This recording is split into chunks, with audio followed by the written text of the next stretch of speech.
thanks for joining us in this devotional we call Loving Truth. We've been taking a look at Psalm 90. This is the Psalm of Moses, which makes it the oldest psalm in the book of Psalms. And it is a psalm about time. Moses starts out talking about the eternality of God from the very beginning, from everlasting to everlasting. As far as you can look back and beyond, to as far as you can look ahead and beyond, God has always existed. He is the eternal God, and he needs to be our dwelling place, verse 1 says. But when we compare man with God, God is infinite, we are finite. God is over time, we are under it, and our days are swiftly passing away. But this psalm even goes deeper than just a short span of our lifetime here on earth.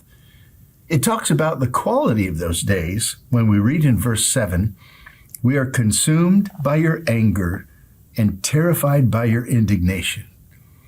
For you have set our iniquities before you, our secret sins in the light of your presence. All our days pass away under your wrath. We finish our years with a moan." Boy, that sounds a lot like the book of Ecclesiastes. All is vanity. In these verses, actually from verse 7 down to verse 11, we're reminded that death is really not the natural order of things.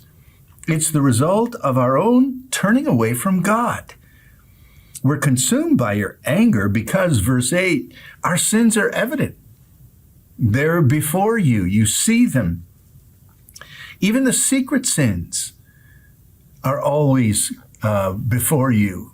Nothing can be hidden from God, the one who has made us. He knows us.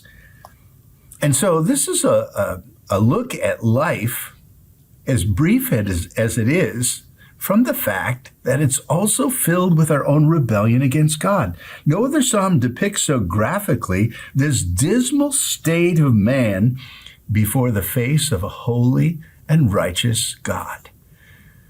It's like, to make matters worse, not only is our life short, our life is filled with trouble and rebellion against God. So we pass all our days under your wrath and finish our years with a moan because it's been so difficult. Now here's a famous verse, verse 10. Our days may come to 70 years, 70, or if by reason of strength, 80 years. Yet the best of them are but trouble and sorrow, for they quickly pass and we fly away.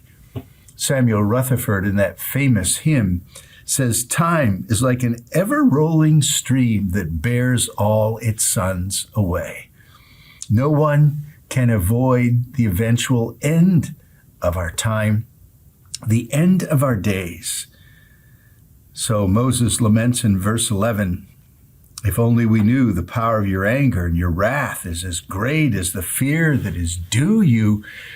Oh, if we could only understand these things, that life is short, and our rebellion against God makes it filled with trouble and sorrow and moaning."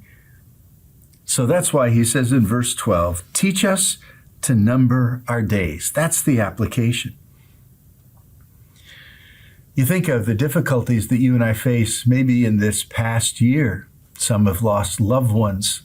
Some have found out they have a very bad disease. A relationship has been broken. Something has traumatized your life. And you can say, indeed, our days are filled with sorrow and they're filled with trouble. And when we rebel against God, there is the sense of judgment as well. So what is it to number your days? What are we asking God to do? To make us aware that life is short and it must be lived in a wise fashion. I have a friend who takes a sheet of paper for every day, and at the top of that day writes out how many days he's been living. And then he gives a summary of what has happened in the day. And I don't know, I think he even adds to that how many days he has left if he were to live the 80. And that's how he numbers his days. He literally numbers them with a page for every day. I don't know that you have to do that, but you need to be aware that time is short and to invest your life in trusting the Lord and following him is the only wise way to live. You can't cheat death. It's appointed unto man once to die, and after this, the judgment. So, live under God's grace, trusting him for mercy and forgiveness, and then you'll be ready to meet him when your time comes. Let's pray. Oh Lord, help us to be wise in numbering our days and to live them in such a way that you will be well pleased. In Jesus' name, amen.